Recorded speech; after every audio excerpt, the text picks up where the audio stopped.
And Spy, for those who don't know, is a New York-based publication in the 90s, early 2000s. Super hip in a yuppie kind of way, edgier than the New Yorker, edgier than New York Magazine, fucked with Donald Trump relentlessly. This is, of course, decades ago, because anybody, especially people from New York, know that he's a total jackass. So I'm not sure if it's this one, I can't remember, but one of the issues that they're famous for is they mailed small checks saying, hey, this is a computer glitch.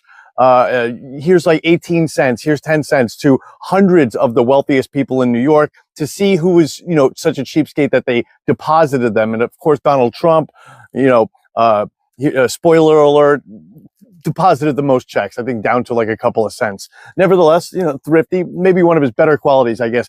Anyway, I think I'm going to go with this one for the backdrop, but I have the whole collection, and maybe I'll do a whole big thing on Spy. But this is a great one that I love, of course, with Peter Falk from Columbo. But really, Spy magazine, this is kind of I can't stress enough that not everything is online, and this is why I hoard these beautiful mags. But really, one of my favorite collections. But definitely, this one's going to go in the backdrop. But check it out. Check out anything to do with Spy and Donald Trump. Also, Graydon Carter and versus Trump, a great nerd beef for the ages.